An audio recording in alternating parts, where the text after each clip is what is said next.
यानी कि primary health care, प्राथमिक स्वास्थ्य देखभाल, प्राथमिक स्वास्थ्य का कोर्स कर रहे हैं, ये उनके लिए इम्पोर्टेंट टॉपिक है। और जो डिसीज वाला टॉपिक, इससे पहले अपन ने डायबिटीज और लास्ट में जॉइंटिस देखे, तो ये बीमारी वाला जो टॉपिक है वो अपना कंप्लीट हो गया। अभी प्राथमिक स्वास्थ्य देखभाल, उसके बाद 2 चैप्टर और, जैसे कि प्राइमरी हेल्थ प्रोटेक्शन और रिहेबिलिटेशन और व्यक्तिगत स्वास्थ्य संगरोध, यानी कि सूतक बोलते हैं जिसको, क्वारंटाइन, ये कंप्लीट करने के बाद फिर अपन एक आध हफ्ते के अंदर हो दीपावली के बाद कोर्स का रिवीजन स्टार्ट करेंगे, क्योंकि आज 2 तारीख है और कल भी lecture 4-5 Manglesh Giri. Good morning.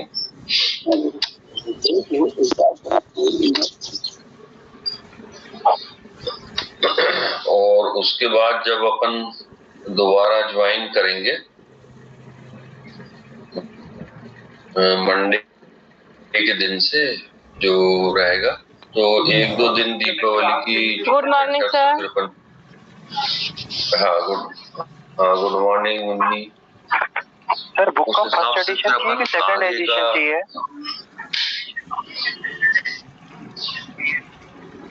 अपन को सेकंड एडिशन, अभी जो स्टडी चल रही है वो सेकंड एडिशन से ही चलेगी।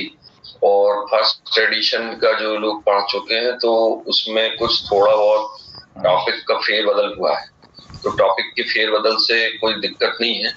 वो टॉपिक जो है वो इसमें भी है, मगर थोड़ा सा कुछ कोर्स को एलोबरेट किया गया है, यानी कि थोड़ा बढ़ाया गया है कोर्स को, कि अकेला अपना उद्देश्य एग्जाम या परीक्षा देना ही ना रहे, बल्कि उससे ज्यादा अपन एक डॉक्टर बनने जा रहे हैं, तो उसके बारे में भी नॉलेज रहे। तो वही टॉपिक के अंदर प्राथमिक स्वास्थ्य देखभाल आज का टॉपिक है। 50% से ज्यादा लोग शामिल, इसलिए अपन इस टॉपिक को कर सकते हैं।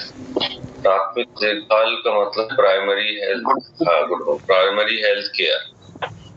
अब प्राइमरी हेल्थ केयर में अपन इसको गुड मॉर्निंग डेली, इसको अपन शुरुआत करके बीच में उसको समझाते भी जाएंगे।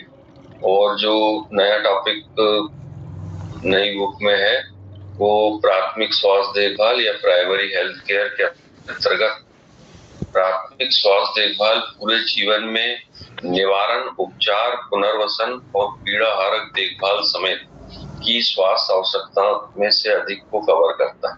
तो इसको जो शब्द हिंदी में ज्यादा है उसको अपन कोशिश करेंगे कि इंग्लिश में भी बताएं। तो प्राथमिक स्वास्थ्य देखभाल पूरे जीवन में मतलब होल लाइफ, निवारण यानी कि केयर, उपचार यानी ट्रीटमेंट, पुनर्वसन यानी रिहेबिलिटेशन, यानी वापस मरीज को जो है वो उसकी पुरानी अवस्था में पहुंचाना कहलाता है पुनर्वास। और पीड़ाहरण यानी कि दर्द की देखभाल, जो पेन उसको हो रहा है, फीवर है या जो इंडिस्पोजिशन में है। इंडिस्पोजिशन का मतलब होता है कि जो पोजीशन उसकी सही थी, उस पोजीशन से वो थोड़ा सा इंडिस हो गया है, यानी अलग हो गया है, जिसको अपन कहते हैं कि अनवेल। वेल फीलिंग होना यानी अच्छा लगना, और अनवेल का मतलब होता है कि को करेक्ट करने के लिए स्वास्थ्य आवश्यकताओं में अधिक कवर करता है। और ये हेल्थ केयर जो है वो इन्हीं चीजों को कवर करती है कि जल्द से जल्द व्यक्ति जो है वो अपने पोजीशन पे आ जाए। जो उसकी फीलिंग है अनइजीनेस, इजीनेस मतलब सामान्य फीलिंग, अनइजीनेस मतलब कि उसको बुखार और या जो भी बीमारी है अनइजीनेस फील हो रहा है। कम से कम विश्व के आधे यानी 73 करोड़ लोगों को आवश्यक स्वास्थ्य सेवाओं का पूरा कवरेज नहीं मिल पाता। मतलब कि होल वर्ल्ड की बात हो रही है यहाँ पर कि 73 करोड़ लोग, जो पर्टिकुलर पॉपुलेशन अगर उसको देखें तो उस इतने अधिक लोग वर्ल्ड में, भारत में नहीं, वर्ल्ड में इतने करोड़ लोगों को स्वास्थ्य की देखभाल नहीं मिल पाती। जिन 30 देशों के लिए डेटा उपलब्ध है, केवल 8 ही प्रति अमेरिकी $40 प्रति वर्ष प्राथमिक स्वास्थ्य देखभाल पर खर्च करते हैं। यहाँ एक्सपेंस भी बताया है उसने कि 30 देश, अपने पूरे वर्ल्ड में लगभग 120 देश है, उनमें से 30 जो कंट्रीज है, 30 देश है, छोटे छोटे देश है, उनमें $40 प्रति वर्ष यानी बहुत ही कम हो जाता है। $40 प्रति वर्ष। $1 का अभी रिसेंट तो नहीं मालूम हमारे को, मगर पुराना जो है वो 80 रुपए, अगर रुपए के हिसाब से देखें तो 80 रुपए होते हैं, तो 4×8=32 यानी 3,200 रुपए या 4,000 रुपए वहां पर 30 देशों में 4,000 रुपए प्रति वर्ष, जो कि बहुत कम मात्रा है। किसी व्यक्ति को स्वस्थ रहने के लिए पैसे भी खर्च करना पड़ता है, उसके पैसे डॉक्टर के कंसल्टिंग में, दवाइयों में, अपने आप को स्वस्थ रखने के लिए दूसरी जो प्रोसीजर है, सर्जरी है, और भी कई प्रोसीजर उसको करेक्ट करने के लिए 4,000 रुपीज बहुत मिनिमम रहते हैं, पर उतने ही खर्च कर पाता है। हाँ, गुड मॉर्निंग सोहानी लोधी। उद्देश्य के लिए योग्य कार्बल प्राथमिक स्वास्थ्य देखभाल की डिलीवर करने के लिए आवश्यक है, फिर भी विश्व में 1.8 करोड़ स्वास्थ्य कार्यकर्ताओं की कमी है। अनुमानित जो डिफिशियंसी है वो लगभग 2 करोड़ लोग जो है वो चाहिए इतनी पब्लिक के लिए, और उनकी पूरे विश्व में अगर कार्यबल प्राथमिक का मतलब होता है मेन पावर का मतलब होता है कि काम करने वाले लोग। अब मान लो एक सुसज्जित क्लिनिक है या एक सुसज्जित लैब है, लेबोरेटरी है, जिसको अपन पैथोलॉजी लैब के नाम से भी जानते हैं। ऐसे और भी बहुत सारी चीजें रहती है, जैसे एक्सरे, सोनोग्राफी, इन्वेस्टिगेशन के लिए, है ना, परंतु वो क्लिनिक है, हॉस्पिटल है। अब उसमें काम कोई रोबोट थोड़ी करेंगे, काम तो उन्हीं लोगों को करना पड़ेगा जो कि ट्रेंड है, एक्सपीरियंस वाले हैं, पढ़े लिखे हैं, उन लोगों को काम करना पड़ेगा। वो कहलाता है मेन पावर। तो मेन पावर की कमी हो जाती है। अब जैसे कई हॉस्पिटलों में ये होता है कि डॉक्टर जो है वो पहले मरीज देखता है, मरीज देखने के बाद फिर उठ के उसके लिए दवाई बनाता है। अगर मान लो उसने प्रिस्क्राइब किया है एक्सरे, तो वो खुद ही जाके उसका एक्सरे भी लेगा, उसके खून की जांच भी करेगा। तब तक जो दूसरा मरीज है वो बैठा रहता है, ताकि डॉक्टर साहब इन सब एक मरीज से फारिग हो जाए। तो यहाँ पर अपन कहने का मतलब ये कि जो 4 लोगों की जरूरत है, एक एक्सरे करे, एक पैथोलॉजी करे, डॉक्टर देखे और एक दवाई दे, फार्मासिस्ट हो, उसकी जगह एक व्यक्ति काम कर रहा है, तो मतलब ये कि 3 लोगों की कमी हो रही, मतलब कि deficiency of the main power की डिफिशियंसी हो रही। प्राथमिक स्वास्थ्य देखभाल स्वास्थ्य और कल्याण का एक पूरे समाज का दृष्टिकोण है। दृष्टिकोण का मतलब एक व्यू हर व्यक्ति चाहता है कि उसको प्राथमिक स्वास्थ्य देखभाल मिले जब भी वो इंडिस्पोजिशन में हो। जो व्यक्ति परिवार और समुदाय की आवश्यकता और प्राथमिकताओं पर निर्भर करता है और उसी पे आधारित रहती फैमिली हेल्थ, मतलब जितने भी परिवार में सदस्य हैं, बच्चे, पति पत्नी, माँ बाप, भाई भाभी, जेठ दौरानी, ये सब चीजें, ये सभी जो है वो स्वस्थ रहे। और आमतौर पे अपन देखते हैं कि एक परिवार में अगर 10 लोग हैं तो हर हफ्ते किसी न किसी को कोई ना कोई प्रॉब्लम हो जाती है। किसी को सर्दी खांसी हो गई, किसी को सीने में दर्द हो रहा है, और भी अलग अलग कंप्लेंट। कुछ बीमारियां ऐसी रहती हैं जो घर कर जाती है, मलेरिया, डेंगू, टाइफाइड, अपन इतनी सारी बीमारी पड़े। उनकी देखभाल के संबंध में वो बता रहा है इतनी देखभाल, साथ ही साथ व्यापक निर्धारकों को संबोधित करना और शारीरिक, मानसिक और सामाजिक स्वास्थ्य और कल्याण के व्यापक और आपस में संबंधित पहलुओं पर विचार करना। सैल मंसूरी बहुत लेट ज्वाइन हुई और आज का टॉपिक है प्राथमिक स्वास्थ्य देखभाल या प्राइमरी हेल्थ केयर। और जो अपन बता रहे थे कि फिजिकल, मेंटल एंड सोशल जो प्राइमरी केयर, जो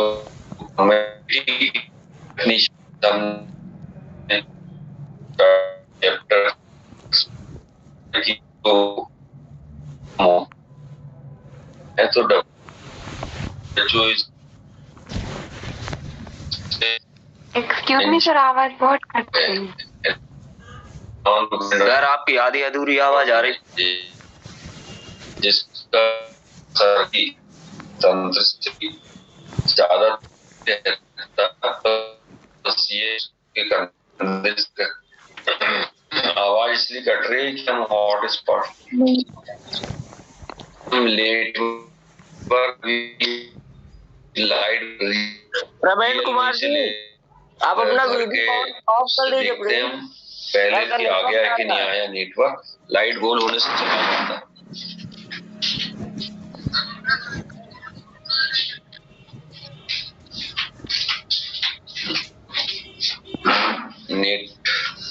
नेटवर्क जो है वो आ गया है, लाइट गोल थी तो चला गया था, अभी अपन उससे कनेक्ट हो जाते हैं।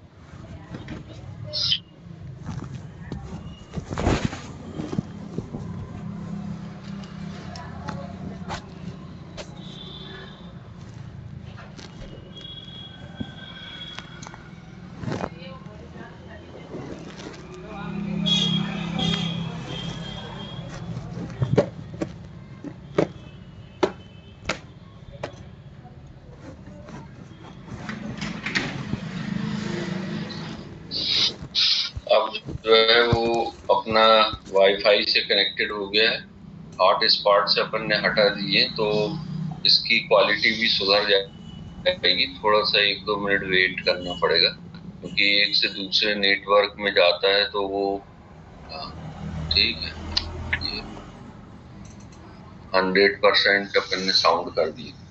तो जैसा अपन बता रहे थे कि पार्क की बुक में उनने स्पष्ट लिखा है कि WHO की जो डेफिनेशन रहती है कि कोई भी व्यक्ति social, mental and physical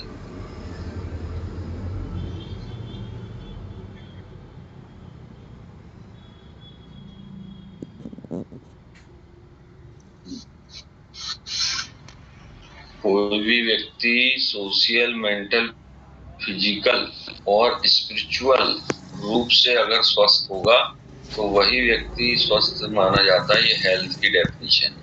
health is a primary state of person which are physical, mental and social as well as, अभी एक और जुड़ गया है स्पिरिचुअल। स्पिरिचुअल यानी आध्यात्मिक रूप से भी अगर स्वस्थ होना चाहिए वो, तभी उसको स्वस्थ माना जाता है। तो ये बताना कि इन मानकों पर संबंधित पहलू पर भी केंद्रित रहना चाहिए। तो इसी बात पे सभी केंद्रित रहना चाहिए। और अगर इनमें से कोई भी व्यक्ति किसी प्रकार के इंडिस्पोजिशन में आता है या बीमार होता है तो उसकी फिर पूरी जांच करके कि वो क्यों ऐसा है करके उसको स्वास्थ्य लाभ पहुंचाना। पूरे जीवन में स्वास्थ्य आवश्यकताओं के लिए पूरी देखभाल मुहैया कराना और न केवल विशिष्ट रोगों के लिए बल्कि प्राथमिक स्वास्थ्य देखभाल में भी सभी चीजों का प्रमोशन, निवारण से उपचार, पुनर्वसन और पीड़ा हरण देखभाल शामिल है। पर्यावरण के लिए अधिक से अधिक योग, जो इकोसिस्टम अपने उसका एरिया का रहता है पूरे विश्व का या अपने भारत का इकोसिस्टम, वो इस बात पे डिपेंड करता है कि कोई भी व्यक्ति जो है वो सोशल, मेंटल, फिजिकल और स्पिरिचुअल रूप से स्वस्थ रहो। इसका हम बताते हैं एग्जाम्पल। यदि कोई व्यक्ति मानसिक रूप से उसको ऐसा लगता है कि मैं फलाना काम नहीं करूंगा, कमाई कैसे हो, और वो कुल्हाड़ी उठा के पूरे पेड़ काटने लग जाए, लकड़ी काट के बेचने लग जाए, तो ऐसी स्थिति में पर्यावरण जो है वो प्रभावित होगा। वो वैसा नहीं होना चाहिए कि मेंटली उसको अगर मान लो अपने जीवन का गुजारा ही करना है और लकड़ी ही काटना है तो वो फॉरेस्ट में चला जाए, जंगलों में जाके जहाँ पर की सूखी लकड़ियां रहती हैं उनको डिपॉजिट करके और फिर वो बेच के अपना काम चलाए। तो ये हरे भरे पेड़ों को काटना उसके लिए जरूरी नहीं है, तो वही कहलाता है मेंटल। फिजिकल तो जानते हैं, फिजिकल यानी शारीरिक रूप से भी आदमी स्वस्थ रहना चाहिए। सोशल का मतलब है कि सामाजिक रूप से स्वस्थ ऐसा होना चाहिए कि जिस भी गांव, मोहल्ले या पड़ोस में रह रहा है तो ऐसा ना हो कि वो पूरे मोहल्ले वालों के सिरदर्द बन जाए कभी इसके साथ झगड़े, कभी उसके साथ झगड़े। ऐसे में वातावरण भी प्रदूषित होता है और जो दूसरे लोग रहते हैं वो भी प्रभावित होते हैं। इसलिए सोशल रूप से भी वो स्वस्थ होना चाहिए। भलाए सोशल रूप से किसी की मदद करे ना करे वो एक अलग बात है, मगर किसी को परेशानी में न डाले ये जरूरी रहता है। स्पिरिचुअल में आध्यात्मिक रूप से वो जिस भी धर्म को मानने वाला है, अगर हिंदू है तो बाकायदा पूजा पाठ मंदिर जाए, और मुस्लिम है तो बाकायदा 4 टाइम की नमाज पढ़े, या क्रिश्चियन है तो वो अपना संडे की संडे वहां जाए चर्च। तो ये इस तरह का जो उसका रहना चाहिए वातावरण, उस पे वो बिना प्रभाव करके अपना जीवन जिए, वही स्वस्थ व्यक्ति कहलाता है। प्राथमिक स्वास्थ्य देखभाल का कुछ मूल न्याय और समानता के प्रति वचनबद्धता और स्वास्थ्य के उच्चतम प्राप्त मानक के मूलभूत अधिकार की मान्यता में है। ये बहुत टिपिकल हिंदी इनने लिख दिए हैं। ये बता रहा है कि जो फिजिकली या मेंटली जिसको अपन हेल्दी पर्सन कहते हैं, वो हेल्दी पर्सन जो है वो अपने हेल्थ के मानक में फिट बैठना चाहिए। तो हम ये बता दें कि कोई भी व्यक्ति पूरी तरह से हेल्दी नहीं होता, कहीं ना कहीं उसके जीवन में उतार चढ़ाव आते हैं, जिसके कारण वो कभी फिजिकल रूप से तो कभी मेंटल रूप से वो डिस्टर्ब होता ही रहता है। इसलिए WHO की डेफिनेशन में 1-2% लोग ही फिट बैठते हैं जो पूरी तरह से स्वस्थ कहे जाते हैं। प्राथमिक स्वास्थ्य देखभाल की बार बार आकलन तथा परिभाषा की गई है कुछ संदर्भों में। उसे व्यक्तिगत स्वास्थ्य देखभाल सेवाओं के प्रथम स्तर को कराने का अर्थ दिया गया है। तो ये अलग अलग उसमें फिर घटनाएं दी गई हैं। विश्व स्वास्थ्य संगठन ने 3 घटकों पर आधारित एक व्यापक परिभाषा विकसित की है। WHO ने अलग अलग फैक्टर के बाद ये परिभाषा विकसित की है। उसको देखते हैं अपन। पूरे जीवन में व्यापक बढ़ाना देने वाली सुरक्षात्मक, निवारक, उपचारात्मक, पुनर्वसन संबंधी देखभाल के माध्यम से लोगों की स्वास्थ्य आवश्यकताओं की पूर्ति करना।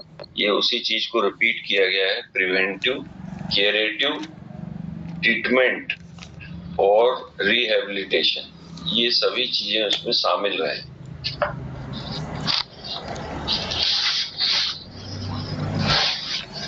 प्राथमिक स्वास्थ्य देखभाल तेजी से आर्थिक, प्रौद्योगिकी और जनसंख्या परिवर्तनों को प्रतिक्रिया देने के लिए सुव्यवस्थित करना है। इनका मतलब ये है कि यदि मान लो समाज स्वस्थ रहेगा तो स्वस्थ व्यक्तियों की संख्या अगर बढ़ेगी तो आर्थिक रूप से प्रौद्योगिकी यानी कि जो इंडस्ट्रीज रहती है वो और जनसंख्या परिवर्तन, इनके सब में जो है वो एक बैलेंस आएगा। यदि मान लो शिक्षित रहेगा कोई भी समाज, शिक्षित रहने से वो आर्थिक रूप से मजबूत रहेगा, और आर्थिक रूप से मजबूत रहेगा, शिक्षित रहेगा तो अपने आसपास के वातावरण को स्वस्थ रखेगा, साफ रखेगा तो बीमारियों से बचेगा, जिससे उसकी आर्थिक स्थिति जो और कहीं इलाज में खर्च हो रहे थे पैसे तो वो न होके सामान्य बीमारियों में वो खर्च करेगा। कोई गंभीर बीमारी नहीं होगी। और अगर मान लो जो वहाँ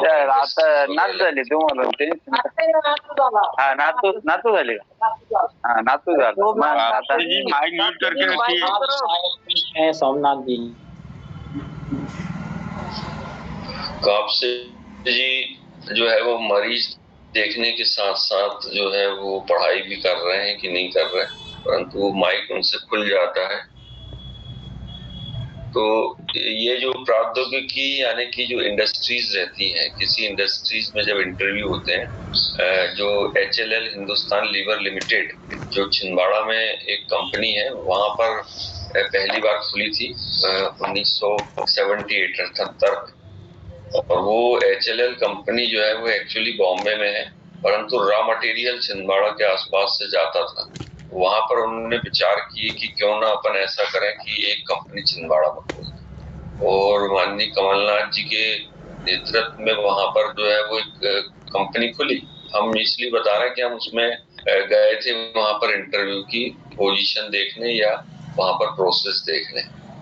तो वहां हमने देखे कि वो पढ़ाई लिखाई तो ठीक है, पर वर्कर की फिटनेस की भी जांच करा रहे थे। तो वर्कर की फिटनेस की जांच, क्योंकि हम उस टाइम बहुत छोटे थे और डॉक्टर भी नहीं थे, तो हमने देखे कि वहाँ जो डॉक्टर्स थे वो उनकी प्राथमिक जांच कर रहे थे, जैसे वजन लेना, और स्टेथोस्कोप से उनके लंग्स की जांच कर रहे थे कि किसी प्रकार की कोई गंभीर बीमारी तो नहीं है उनको, सांस लेने की, कुछ थोड़ा बहुत दौड़ा भी रहे थे और उनसे वजन उठाने का काम भी करवा रहे थे।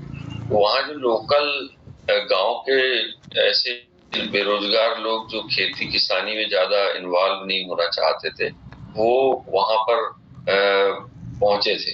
अब अगर मान लो उस गांव के आसपास के लोग स्वस्थ रहते तो सबका सिलेक्शन हो जाता, परंतु आसपास के गांव के केवल 20% लोग ही फिट निकले, जो उनकी फिटनेस के हिसाब से जो है वो सही थे कि भाई हम उन्हीं लोगों को ले सकते हैं जो पूरी तरह हमारे इसमें फिट है। क्योंकि फैक्ट्रियों में जो वर्क होता है वो बिना रुके कंटिन्यू होता है, क्योंकि 24 आवर चलती हैं। ये साबुन बनाने की फैक्ट्री हो या ऐसी दवाइयां बनाने की फैक्ट्री जिसमें डिमांड बहुत ज्यादा रहती है। टाटा साल्ट नमक है, अब नमक हर व्यक्ति अपने जीवन में खाता है, तो नमक का उत्पादन प्रभावित नहीं होना चाहिए। तो इसी कारण 20% वहां पर जो एक आंदोलन टाइप का हो गया कि यहाँ पर जो है वो आसपास के गांव के केवल 20% लोग ही को लिया गया फैक्ट्री में। तब उनसे पूछा गया तो उन्होंने बताया कि भाई जितने लोग फिट रहेंगे हम उनको ही ले पाएंगे। इसका मतलब कि 80% of the villagers are not fit for the duty of industries. उसका कारण उसमें जो बताया गया, ये सिगरेट बीड़ी पीना, नशे पत्ते की लत लग जाना, ये इस तरह से अपने आप को वो अनफिट किए हुए थे। कुछ लोग विकलांग निकल गए। तो ये सब चीजों का ध्यान जो है वो पब्लिक के लिए रखना पड़ता है, और इसलिए अपन रेगुलर कैंप लगाते हैं, हेल्थ कैंप, ताकि उनकी प्राइमरी चेकअप हो, और अगर वो किसी नशे से पीड़ित है या डिसेबल है, विकलांग है, तो उनकी देखरेख के साथ साथ उनके इलाज का भी जो है वो प्रबंध किया जा सके। सभी स्वास्थ्य और कल्याण पर प्रभाव डालते हैं। हाल के विश्लेषण से पता चला है कि 1990 से लेके 2010 में बाल मृत्यु दर को जो है वो कम हुई है। जैसे कि तकनीकी स्वच्छता, शिक्षा, आर्थिक विकास, इन सब चीजों पे ध्यान दिया गया है।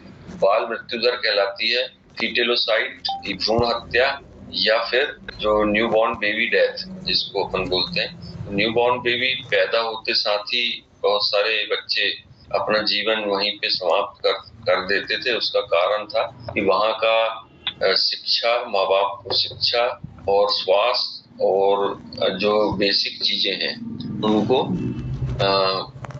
उपलब्ध कराना, तो वो उपलब्ध नहीं थी। परंतु 90 से 2010 तक इन सब चीजों पे ध्यान दिया गया।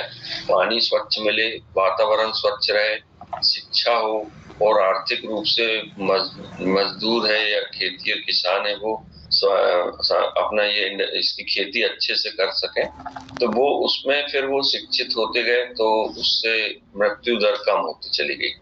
तो यही हमारे समाज की पहचान रहती है कि कोई भी मृत्यु दर हो या मॉर्बिडिटी और मॉर्टेलिटी, यहाँ दो शब्द कम्युनिटी में अपन पढ़ते हैं। मॉर्बिडिटी का मतलब होता है बीमार होने वालों की संख्या, और मॉर्टेलिटी का मतलब होता है मृत्यु होने वालों की संख्या।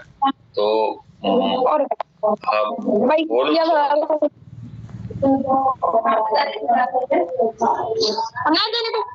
थोड़ी का अब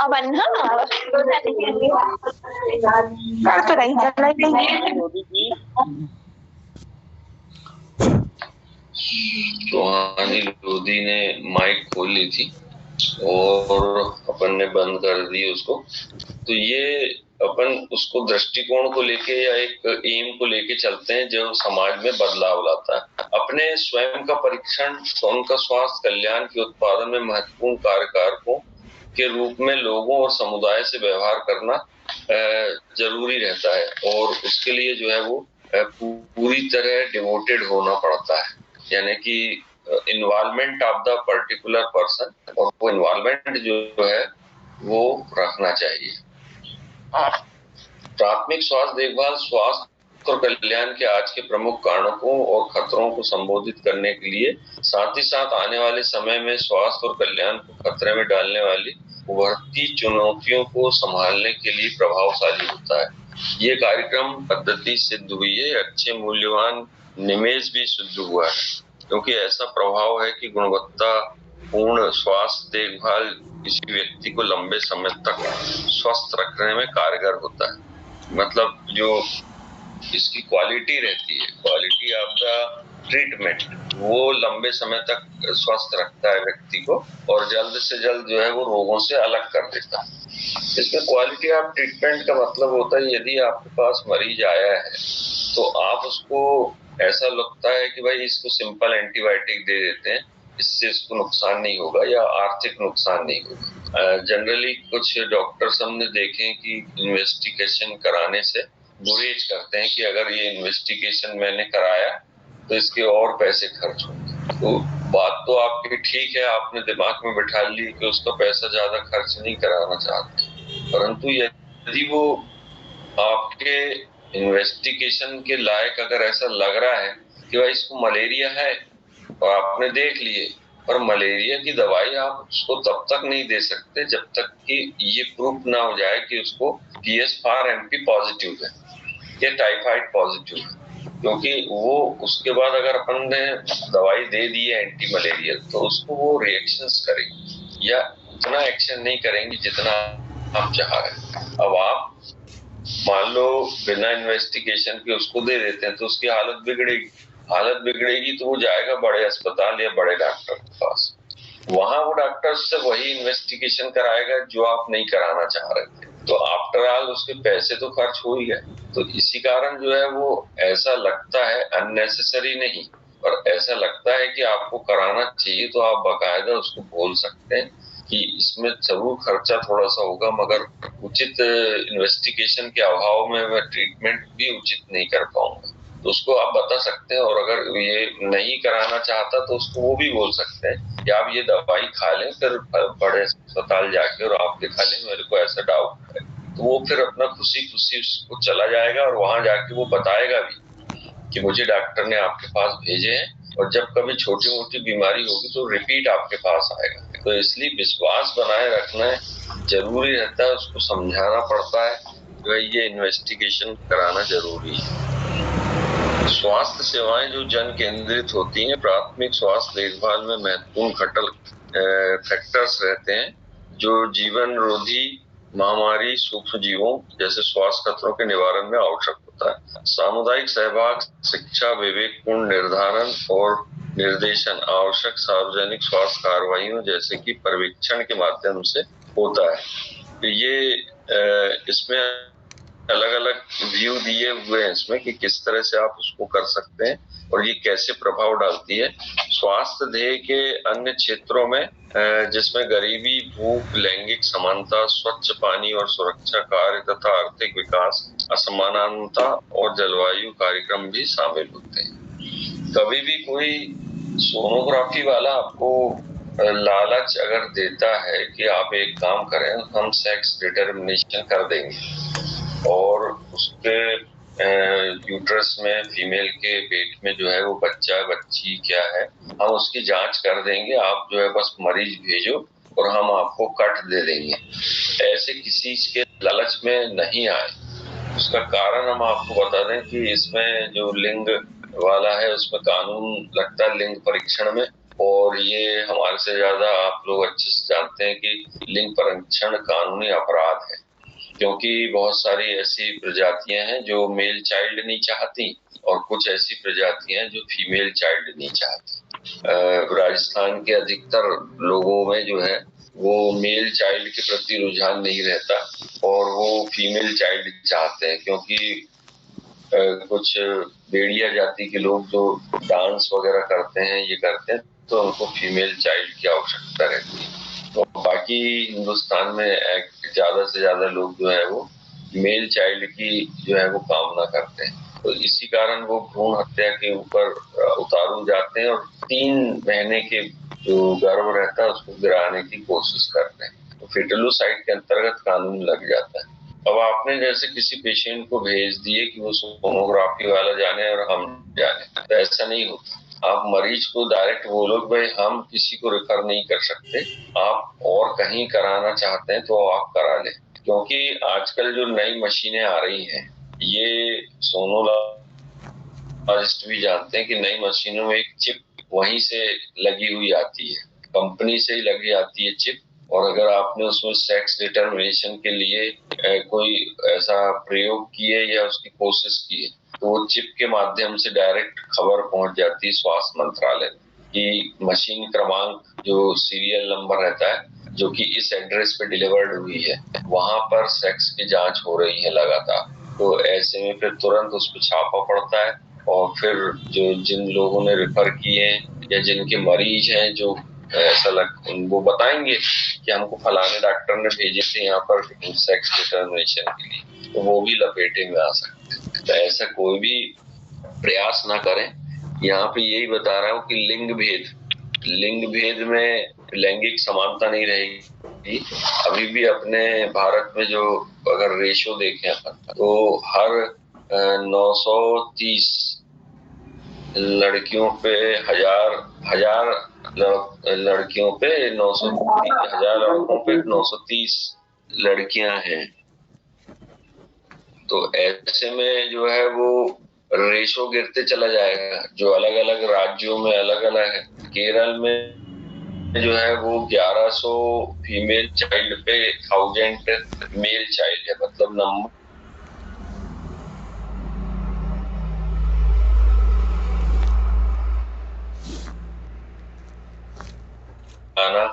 केरल और एक और स्टेट आता है जो चेन्नई जिसकी राजधानी है, वो सभी जगह जो है वो लिंग में अगर अपन देखें तो प्रति 1100 फीमेल चाइल्ड पे मेल चाइल्ड की संख्या केवल 1000 है। जबकि बाकी प्रदेशों में देखें अपन तो फीमेल चाइल्ड का रेशियो बहुत कम है। बिहार और यूपी, हाँ तमिलनाडु है जो मद्रास है, उसमें कर्नाटका, तमिलनाडु, तेलंगाना, हैदराबाद, ये अपना एपी, आंध्रा और केरल, ये 4-5 जो स्टेट है उनमें फीमेल रेशियो ज्यादा है मेल के कंपेयर। बाकी जो मध्य भारत के राज्य हैं, मध्य प्रदेश, यूपी, उत्तर प्रदेश, बिहार में रेशियो एकदम बहुत ज्यादा है मेल का। वहाँ केवल प्रति 1000 मेल में केवल 800 फीमेल चाइल्ड है। जबकि पंजाब जैसी जगहों पे मेल चाइल्ड की संख्या और ज्यादा। ये डिफरेंस जो लिंग भेद है उसके कारण बहुत सारी असामान्यताएं आती हैं। आज राजस्थान और गुजरात जैसे क्षेत्रों में जो है तो लड़कियां मिलना कम हो गई है। वहां पर शादी के लिए मैक्सिमम मेल्स जो है वो कुंवारे रह जाते हैं और अपने बुढ़ापे की ओर रवाना हो जाते हैं, परंतु उनको लड़कियां नहीं मिलती शादी के कारण, क्योंकि यही लिंग भेद है। दूसरा, केरल जैसे स्टेट में वहां पर लड़कियों का प्रतिशत ज्यादा हो जाने के कारण वो दुबई या अब्रॉड चली जाती है और नर्सिंग का काम शुरू कर देती है। तो ऐसे में समाज में जो है वो अपराध बढ़ जाते हैं। तो उसके कारण अपन को कभी भी लिंग परीक्षण पे जोर नहीं देना चाहिए। गरीबी, भूख, लैंगिक समानता, स्वच्छ पानी, सुरक्षा, ये तो सब बताई दी अपन ने। विश्व स्वास्थ्य संगठन की प्रतिक्रिया इन मामलों में क्या रही है? विश्व स्वास्थ्य संगठन सभी के लिए स्वास्थ्य और कल्याण को प्राप्त करने की प्राथमिक स्वास्थ्य देखभाल की केंद्रीय भूमिका निभाता है और WHO पूरा कोशिश करता है कि ये सब बनी रहे और उसकी कोशिश के कारण ही आज जो है वो स्वास्थ्य बना हुआ है। पर फिर भी हम इंडिया और दूसरे बड़े अस्पताल जहाँ जहाँ आप लोग रहते हैं वहाँ मेन हॉस्पिटल जाके कभी देखना कि कितना रश रहता है वहाँ पर, सभी लोगों को अनुभव है और उसका कारण वही मेन पावर की कमी। प्राथमिक स्वास्थ्य संरक्षण या केंद्र के बारे में देखते हैं अपन कि प्राथमिक स्वास्थ्य केंद्र जो है वो ऐसे होना चाहिए जो किसी की भी पहुंच के पास हो, मतलब कि ऐसा ना हो कि वो सिटी से बाहर जो है वो दूसरे जो और आइटम रहते हैं जैसे नॉनवेज की दुकानें, शराब की दुकानें सिटी से बाहर रहना चाहिए, परंतु हॉस्पिटल जो है वो सबकी पहुंच के अंदर होना चाहिए, जो सिटी के अंदर हो या गांव के बिल्कुल करीब हो। रोड साइड रखने का कारण ये है कि ऐसा कभी नौबत आती है कि पेशेंट को जल्दी से जल्दी रेफर किया जाए तो वो सड़क माध्यम से जा सकता है। अब आल्मा आटा घोषणा ने प्राथमिक स्वास्थ्य देखभाल के 8 तत्वों को बताया है। एक आल्मा आटा डिक्लेरेशन रहता है।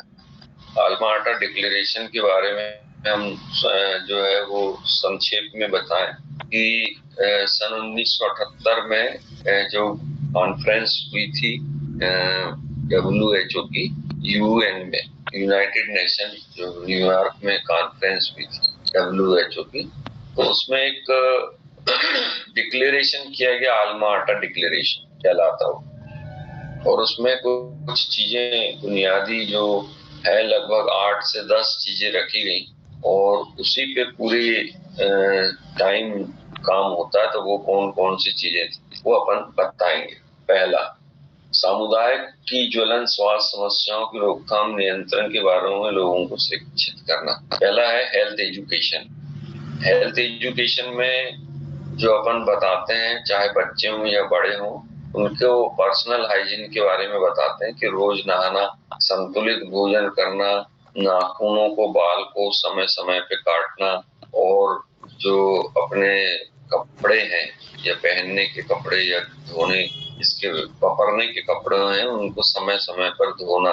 ऐसी स्थिति निर्मित ना हो कि छोटे मोटे जीव उसमें पनपे, वो कहलाता है हेल्थ एजुकेशन। तो आल्मा आटा डिक्लेरेशन में पहला उन्होंने दिया कि सभी को इस बारे में शिक्षित किया जाए कि उसका इम्पोर्टेंस क्या है, हेल्थ एजुकेशन का इम्पोर्टेंस क्या है और साफ सफाई का इम्पोर्टेंस क्या है।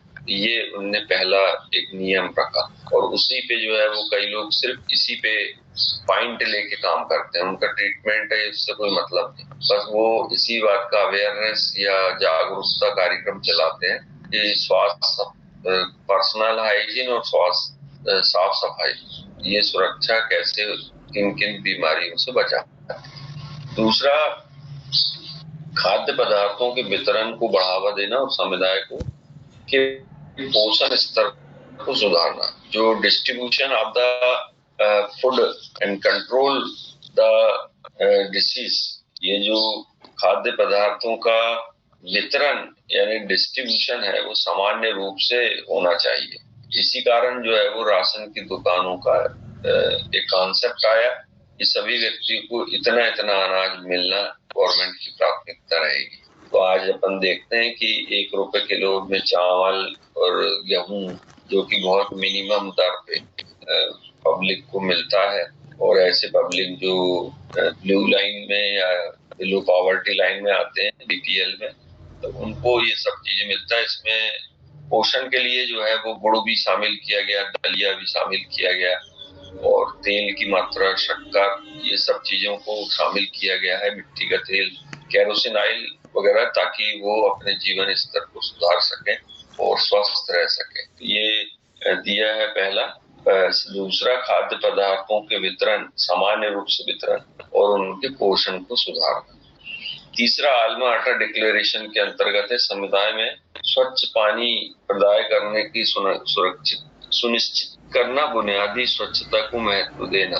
पानी जो वाटर, बिजली अपन बोलते हैं, रोटी, कपड़ा और मकान, तो उसमें जो तीसरा नंबर का दिया है वाटर का, क्योंकि पानी दैनिक जीवन की आवश्यकता है और पानी के बिना तो जीवन नहीं होता। तो ये बात अपन जानते हैं। तो उन्होंने तय किया कि तालाबों का निर्माण, नदियों का उपयोग, पानी का उपयोग, हैंडपंप की स्थापना और पाइपलाइन, ये सब कैसे बिछे, किस तरह से, तो वो नगर निगम को और दूसरे जो इरिगेशन डिपार्टमेंट रहता है उनको इस बारे में सहयोग करते हैं कि भाई किस तरह से आप उसको करेंगे ताकि समाज में स्वच्छ पानी बने, क्योंकि अपन जानते हैं कि वाटर बॉर्न डिसीज बहुत सारी होती, कॉलेरा, हैजा, ये पानी से फैलने वाली बीमारियों से वो दूर हो सके। चौथा दिया उनने गर्भवती महिला एवं शिशु स्वास्थ्य संबंधित आवश्यक कदम उठाना। तो मैटरनल मतलब डिलीवरी प्रेग्नेंट वुमेन से लेके डिलीवरी के बाद तक के जो बच्चे का न्यूट्रिशन है कम से कम 1 वर्ष, और मदर की जांच 1 वर्ष पहले और बाद में। तो उसके लिए मदर के लिए 2 वर्ष का समय बहुत महत्वपूर्ण होता है, जिस दिन से लेके वो प्रेग्नेंट होती है, और 9 महीने बाद फिर डिलीवर होने के बाद बच्चे की जांच और बच्चे का स्वास्थ्य और माँ का स्वास्थ्य ये पूरा कंफर्म करना उन्होंने सुनिश्चित किया। 2 साल का पूरा पीरियड। 5वां 6 जानलेवा बीमारी और अपंगता करने वाली बीमारियों का टीकाकरण कार्यक्रम। वैक्सीनेशन के अंतर्गत उन्होंने 6 जानलेवा बीमारी को चुना, और 6 जानलेवा बीमारी में आती है malaria, TB, cancer, typhoid, diarrhoea और है डिप्थीरिया। ये 6 जानलेवा बीमारी जो बच्चों को टीकाकरण के माध्यम से उन्होंने उसको प्रिवेंट रखा। जैसे टीबी के लिए बीसीजी के टीका, और डीपीटी, डीटी, और जो बीमारी है 6 जानलेवा बीमारी को रिपीट कर देते हैं हम। 6 जानलेवा बीमारी में malaria, typhoid, diphtheria, diarrhoea, sorry doctor को बुखार चढ़ती थी हड्डी, डायरिया के बाद डेंगू लिख दिया था और एक और बीमारी, 6 जानलेवा बीमारी, ट्यूबरकुलोसिस, टीबी। ये 6 जानलेवा बीमारी है उनसे सुरक्षित रखने के लिए। हाँ सर।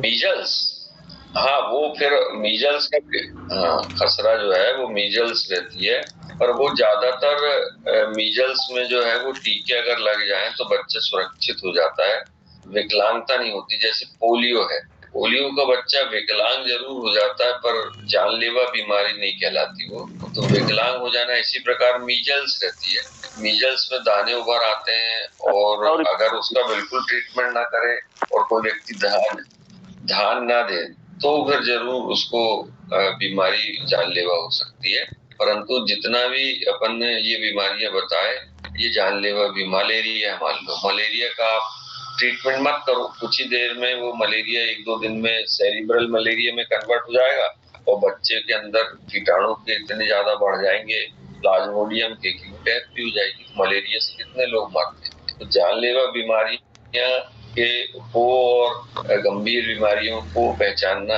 अलग अलग चीज रहती है। टीबी वाला है, ट्यूबरकुलोसिस के लिए वैक्सीन का इंतजाम किया गया, बीसीजी, डीपीटी, डीटी, ये सब बीमारियों के लिए। मीजल्स और जानलेवा बीमारी जो हमने अपने 6 बताए, तो वो जानलेवा बीमारी ज्यादा घोषित होती है, जिसमें टाइफाइड, डिप्थीरिया ये रहती है। छठवां स्थानीय बीमारियों की रोकथाम और नियंत्रण। स्थानीय बीमारी वो बीमारी होती है जो वहाँ के परिस्थिति, पानी की व्यवस्था या वहाँ के वातावरण के कारण होती है। तो वो स्थानीय बीमारी की रोकथाम और नियंत्रण, उसको प्रिवेंट करना और उसको कंट्रोल करना। कुछ स्थानीय बीमारियों के बारे में हम बताते हैं, जैसे कि मध्य प्रदेश में जो बैतूल जिला है, सौंसा जिला है, वहां पर फाइलेरिसिस की या हाथी पांव की बीमारी कॉमनली होती है, और वहां के लोगों को ये हाथी पांव की बीमारी से सुनिश्चित करने के लिए, रोकने के लिए वहां पर कार्यक्रम चलाए जा रहे हैं WHO के, और अलग से क्लिनिक स्थापित है, और वहां पे ऐसे लोगों का परीक्षण रेगुलर चलता रहता है। जो नॉर्मल है उनका भी चलते रहता है, और जो पीड़ित हो गए उनका ट्रीटमेंट चलता है।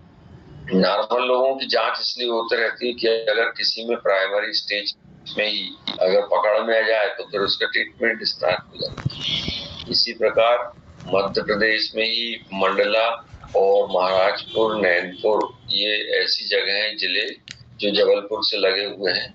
वहां पर सिकल सेल एनीमिया की कंप्लेंट ज्यादा है, जिसमें अपन सिकल सेल एनीमिया पढ़ा चुके, जिसमें कि हंसिया के आकार का हो जाता है RBC। वहां पर क्लिनिक स्थापित करके मेन पावर भेज के और सिकल सिकल सेल एनीमिया का प्रिवेंशन और कंट्रोल करना, वो कहलाती स्थानीय बीमारी, अलग अलग रहती है। सातवां उन्होंने कहा कि सामान्य और आकस्मिक बीमारियों की जांच, उचित उपचार, जरूरत के हिसाब से मरीज को रेफर करने की सुविधाएं भी होना चाहिए। जो अपन एकदम से कोई महामारी आती है तो number of physician and other medical and paramedical staff are not available here, वहां पर उपलब्ध नहीं रहता, तो एम्बुलेंस की सहायता से गंभीर मरीजों को बड़े अस्पताल और सामान्य मरीजों को वहीं पे रख के ट्रीटमेंट करने की सुविधा होना चाहिए। आठवां और सबसे मुख्य, व्यापक स्वास्थ्य देखभाल हेतु बुनियादी चिकित्सा सुविधा केंद्र स्थापित करना। बुनियादी चिकित्सा सुविधा केंद्र का अर्थ हम समझा देते हैं। किसी भी बुनियादी चिकित्सा स्वास्थ्य केंद्र में एक उनकी बिल्डिंग होना चाहिए। भलाई बिल्डिंग जो है वो डबल मंजिल ना हो, सिंगल मंजिल हो, मगर कम से कम 2000 स्क्वायर फीट में उस बिल्डिंग का निर्माण होना चाहिए। 2000 स्क्वायर फीट में जो ओपीडी की संख्या है वो कम से कम 2 रहना चाहिए, एक मेल ओपीडी और एक फीमेल ओपीडी। मेल ओपीडी में हो सके तो मेल डॉक्टर की नियुक्ति, फीमेल ओपीडी में हो सके तो फीमेल डॉक्टर की नियुक्ति करना कंपलसरी रहता है। फीमेल डॉक्टर की नियुक्ति जरूरी रहती है, मेल डॉक्टर को तो फीमेल डॉक्टर भी देख सकती है, क्योंकि डॉक्टर होता है वो मेल और फीमेल नहीं होता। परंतु हमारे समाज में जिसमें हम जी रहे हैं उसमें अधिकतर महिलाएं जो है वो जेंट्स डॉक्टर को दिखाने में गुरेज करती है, तो कहीं ऐसा ना हो वो किसी गंभीर बीमारी से पीड़ित हो और उसको मेल डॉक्टर ना देख पाए या वो ना दिखा पाए। तो ऐसी स्थिति से बचने के लिए मेल और फीमेल ओपीडी में दोनों टाइप के डॉक्टर मौजूद रहे। ओपीडी के पीछे पैथोलॉजी, उसी से लगे हुए मतलब पैथोलॉजी और एक्सरे, सोनोग्राफी की आवश्यकता नहीं है, क्योंकि सोनोग्राफी बहुत गंभीर मामलों में की जाती है, तो इसलिए उसको बड़े अस्पताल रेफर करके करा सकते हैं। परंतु प्राथमिक स्वास्थ्य केंद्र में 2 ओपीडी हो गई, एक पैथोलॉजी।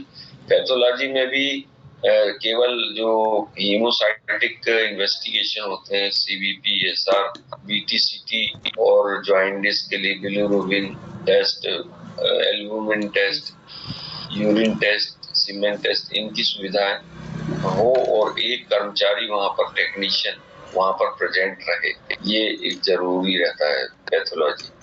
बाकी बायोकेमिस्ट्री के जो टेस्ट होते हैं जिसमें कि कैंसर की जांच, bone marrow test, semen test, इसके लिए वो आप रेफर कर सकते हैं। दूसरा ये 2 हो गए। तीसरा रहता है एक्सरे, जो रूम रहता है उसमें एक्सरे रूम में एक पार्टीशन करके डार्क रूम भी बनाते हैं, वो सुविधा किसी प्राथमिक स्वास्थ्य केंद्र में जरूरी रहती है। तो ये 4 कमरे हो गए। इसके बाद ये पैथोलॉजी और एक्सरे उनके छोटे कमरे भी चल जाते हैं, परंतु ओपीडी का जो रूम रहता है वो बड़ा रहना चाहिए। उसमें वेटिंग रूम, एग्जामिन टेबल और डॉक्टर को बैठने के साथ साथ कर्टेन की व्यवस्था, पर्दा वहाँ रहना चाहिए कि जब भी कभी वो एग्जामिन करे पर्दा लगा के करे, मेल फीमेल पेशेंट के साथ अलग अलग। नेक्स्ट जो रहता है 5वां कमरा, उसमें 10 बाई 10 के कमरे निकाल सकते हैं, या छोटे गैलरी में ऑफिस रहता है, उस ऑफिस में एक यूडीसी, एक एलडीसी की स्थापना की जाना चाहिए और सबसे फ्रंट में एक काउंटर की स्थापना करते हैं जिसमें आने वाले मरीजों की रजिस्टर्ड किया जाता है, रजिस्ट्रेशन किया जाता है। उस रजिस्ट्रेशन के लिए यूडीसी यानी lower division, LDC lower division clerk, उसके साथ उसको कंप्यूटर का ज्ञान हो ऐसे व्यक्ति की स्थापना की जाती है। एक यूडीसी यानी अपर डिवीजन क्लर्क जो कि वहाँ स्थित कर्मचारियों की पेमेंट बनाता है और जो भी नीड फुल मेडिसिन है या एक्सरे फिल्म है, पैथोलॉजी के जो जांच के लिए डाइल्यूशन लगते हैं या इंस्ट्रूमेंट लगते हैं, उनका खर्चा, ये सब गवर्नमेंट को भेज के और वो खर्चे को ला सके, पैसे इशू करा सके, तनख्वाह बना सके और बेसिक सुविधाएं और उस प्राथमिक स्वास्थ्य केंद्र को बढ़ाने के बारे में जो विचार कर सके, ऐसे अपर डिवीजन क्लर्क की भी स्थापना होना चाहिए। तो ये आल्मा आटा डिक्लेरेशन में उन्होंने ये 8 पॉइंट बताया कि इतने जो पॉइंट है वो होना चाहिए। तो ये प्राथमिक से स्वास्थ्य देखभाल में अभी अपन ने लगभग किए हैं। अब ये उसको स्टडी करेंगे, अगर आवश्यक हुआ तो उसकी जो खास खास चीजें हैं उसके बारे में बताएंगे। अभी जो आज के चैप्टर अपन ने देखे उससे संबंधित कोई प्रश्न करना हो तो वो पूछ सकते हैं। प्राइमरी हेल्थ केयर जानलेवा बीमारियों के बारे में बता दीजिए सर। कौन सी बीमारी? 6 जानलेवा बीमारी। हाँ हाँ हाँ हाँ, एक मिनट।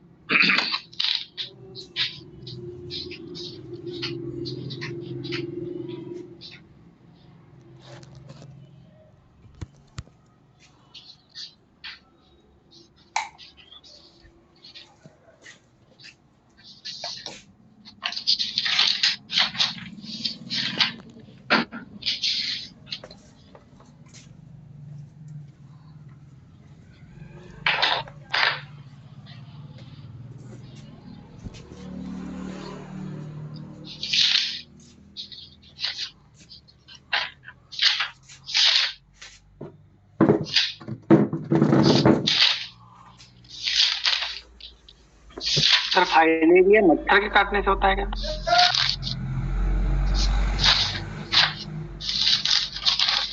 सर जानने वाली नाम सिर्फ बता दीजिए सर।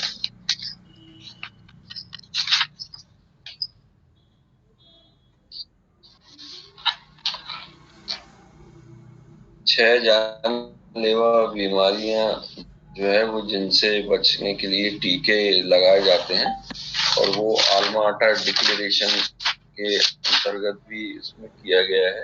और वो 6 बीमारियों के नाम से पहला है ट्यूबरक्लोसिस। ट्यूबरक्लोसिस का जो टीका है वो बीसीजी लगाया जाता है पहला।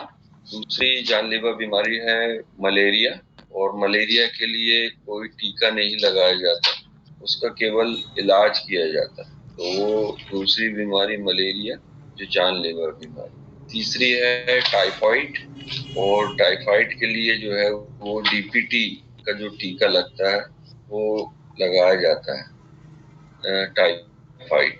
चौथी बीमारी है घटसर्प या डिप्थीरिया। हाँ, पहली बीमारी है टीबी ट्यूबरक्लोसिस, दूसरी बीमारी है टाइफाइड, तीसरी है डिप्थीरिया, चौथी है मलेरिया, पांचवी है डायरिया, और छठवीं जो है वो इसमें मिल नहीं रही। हमने कौन सी बोले थे, अगर किसी को याद हो तो वो सर ये पे डेंगू सर डेंगू बताया था। डेंगू कैंसर बताया। पीलिया जॉन्डिस कैंसर बताया। कैंसर बताए थे सर। कैंसर, हाँ, पीलिया सर नहीं, ये कैंसर जानलेवा बीमारी में नहीं आती है क्या सर? देखिए, हार्ट अटैक, कैंसर और किडनी फेल होना ये प्राथमिक बीमारियों के अंतर्गत नहीं है, ये जानलेवा बीमारी है, मगर ये गंभीर है सर उधर गंभीर बीमारियों का अपन को प्राथमिक बीमारियां जो प्राइमरी ट्रीटमेंट में अपन करते हैं की बात करें तो उसमें शायद जॉइंटिस थी ये वाली बीमारी। बाकी और भी जानलेवा बीमारी रहती है, जैसे कि डेंगू है। बीमारियां हमेशा जानलेवा होती है अगर उनका इलाज ना किया जाए, परंतु जो WHO और आल्मा आटा डिक्लेरेशन है उसके मुताबिक अपन ये 6 बीमारियों का जिक्र किए गए। ये जानलेवा बीमारियों से सुरक्षित रखने के लिए टीके का कार्यक्रम और प्रिवेंशन ट्रीटमेंट को शामिल किया गया। ठीक है, बीमारियों के टीकों का नाम बता दीजिए। बाकी जो है वो कल किसका कौन सी बीमारी? 6 बीमारियों के जो टीके हैं उनके नाम बता दीजिए। हाँ, डीपीटी पहला, बीसीजी टीबी के लिए, बीसीजी के बाद डीपीटी डिप्थीरिया, पर्टूसिस और टिटेनस नामक बीमारी रहती है डीपीटी। फिर DT जो डबल डोज लगती है DT की, और बाकी जो है वो दूसरे क्या टीका नहीं लगते, जैसे कि मलेरिया का कोई टीका नहीं लगता, मलेरिया का डायरेक्ट इलाज होता है। तो टेटेनस का टीका लगता है, टेटेनस। ऐसी और भी संबंधित बीमारी है जिसके बारे में हम और आगे बताएंगे, है ना। सेल मंसूरी तुम्हारा को भी कल ही देंगे आगे आंसर। आज इतना काफी है, टाइम हो गया बहुत ज्यादा। Good day.